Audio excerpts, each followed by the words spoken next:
அன்பிற்குரியவர்களே, உங்கள் அனைவரையும் எங்களது இரட்சகர் சபை மீடியா மினிஸ்ட்ரிக்கு வரவேற்பதில் மகிழ்ச்சி அடைகின்றேன். ஃபாதர் அருள்சேகர், மதுரை அஞ்சல் நகர் இடைவிடா சகாய அன்னை ஆலயத்தின் பங்கு தந்தையாக பணியாற்றி கொண்டிருக்கின்றேன். இன்று உங்களோடு புனித லாரன்ஸ் அவரை பற்றியே பகிர்ந்து கொள்வதில் பெருமிதம் கொள்கிறேன், மிக்க மகிழ்ச்சி அடைகின்றேன்.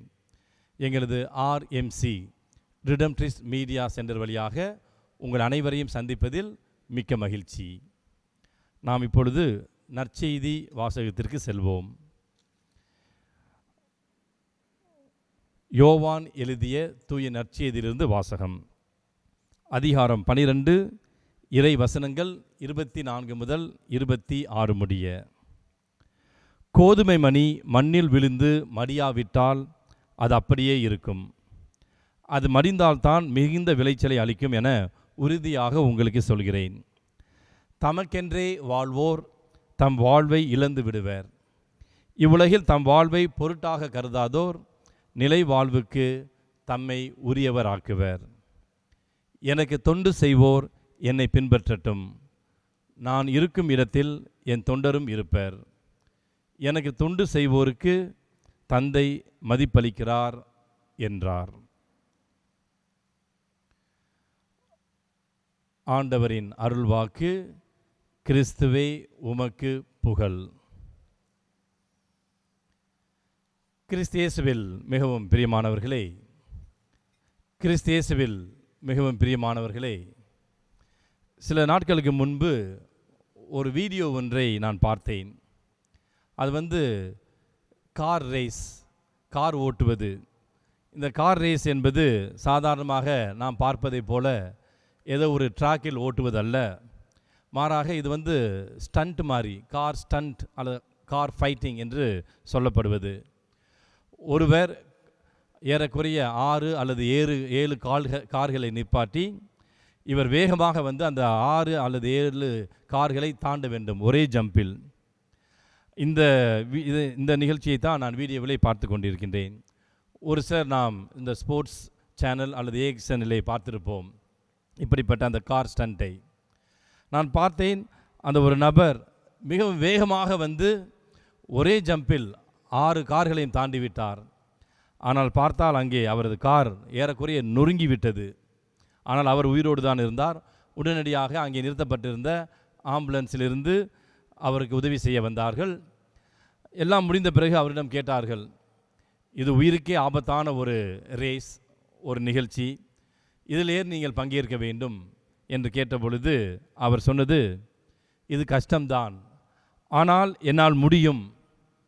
என்னுடைய இறுதியில் பார்க்கின்ற பொழுது எனக்கு ரொம்ப சந்தோஷம். நான் இந்த ரேஸில் கலந்து கொண்டு வெற்றி பெற்றேன் என்று எனக்கு ஒரு நிறைவு இருக்கிறது என்று சொன்னார்.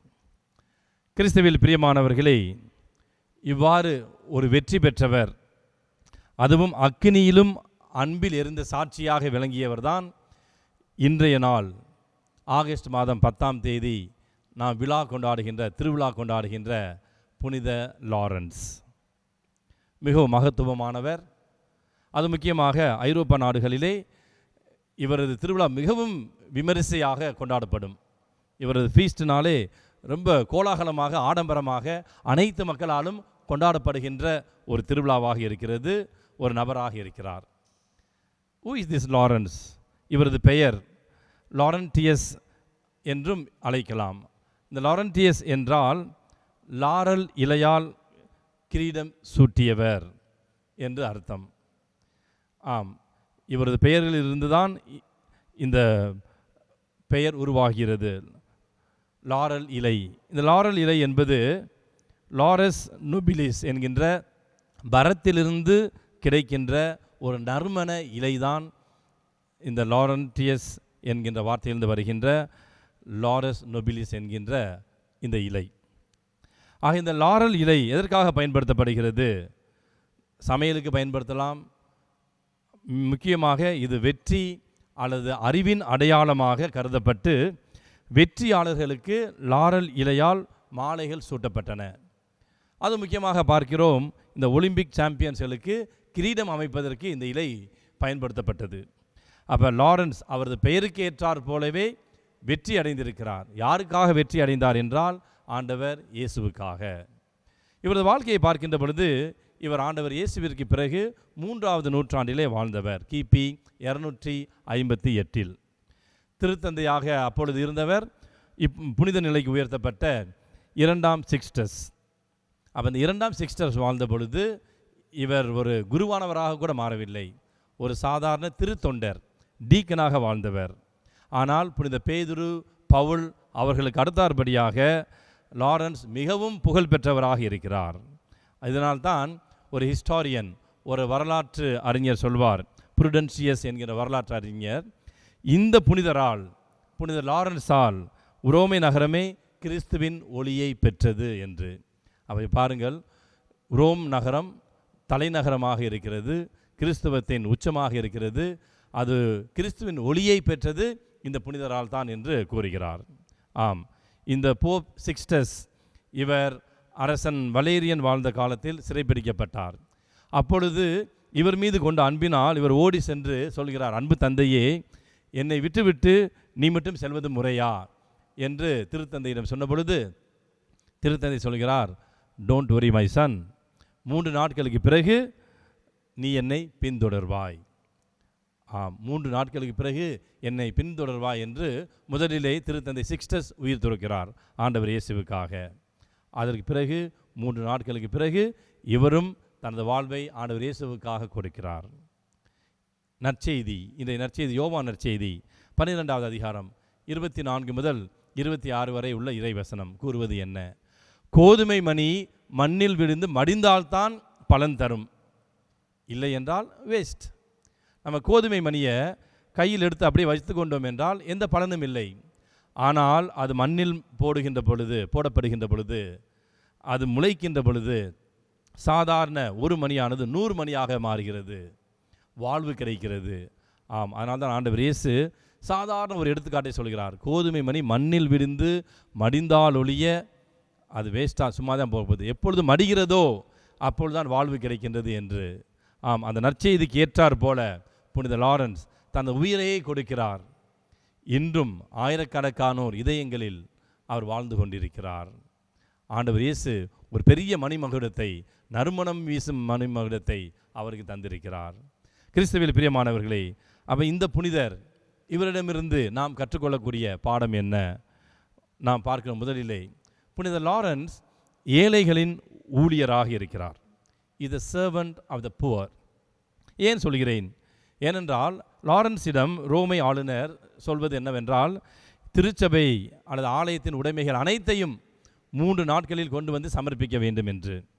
அப்பொழுது அவர் என்ன செய்தார் என்றால், ஏழைகள், நோயாளிகள், விதவைகள், அனாதைகள் இவங்களெல்லாம் கூப்பிட்டு வந்து இவங்ககிட்ட எல்லாரிடமும் கோயிலுடைய உடைமைகளை பகிர்ந்து கொடுத்து விட்டு எல்லாத்தையும் அங்கே ஆளுநர் முன்பாக கொண்டு வந்து நிறுத்துகிறார்.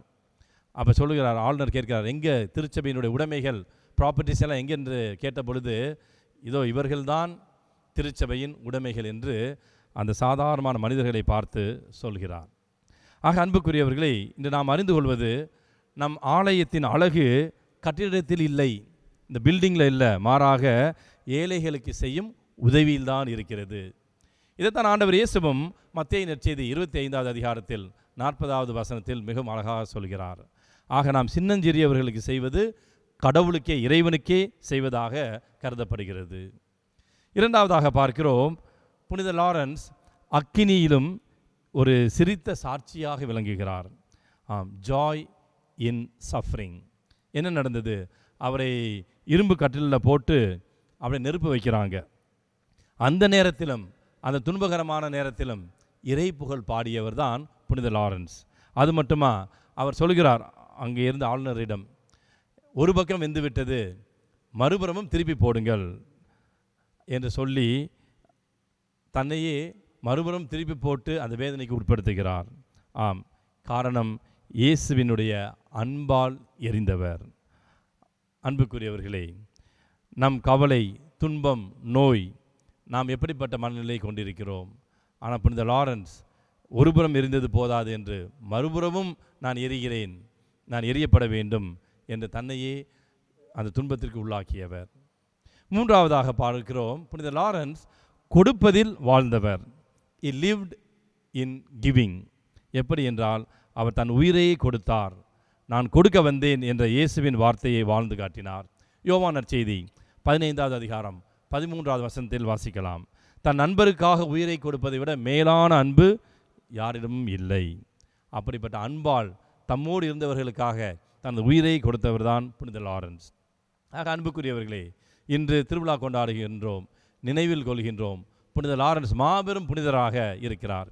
ஒரு குருவானவராக கூட இல்லை, ஒரு திருத்தொண்டராக வாழ்ந்தவர். ஆனால் ஏழை எளியோருக்கு உதவி செய்தவர், அந்த நற்செய்தியின்படி வாழ்ந்தவர். அதனால் கடவுள் அவருக்கு அவர் பெயருக்கு ஏற்றார் போலவே அந்த மணிமகுடத்தை கொடுத்திருக்கிறார். இன்று நமது ஜெபமும், ஆண்டவரே என்னையும் ஒரு சிறிய கோதுமை மணியாக மாற்றும், நானும் பலருடைய வாழ்வுக்கு ஒரு ஊற்றாக ஆசீர்வாதமாக இருக்கட்டும் என்று. எனவே அன்புக்குரியவர்களே, புனித லாரன்ஸிடம் ஜெபிப்போம். இந்த விண்ணுலகிலிருந்து நமக்கும் அந்த அரியணையை, அந்த மணிமகுடத்தை ஒரு நாள் பெற்றுத் தருவார் என்கின்ற நம்பிக்கையோடு ஜெபிப்போம். புனித லாரன்ஸ் நமக்காக பரிந்துரைப்பாராக. ஆமென்.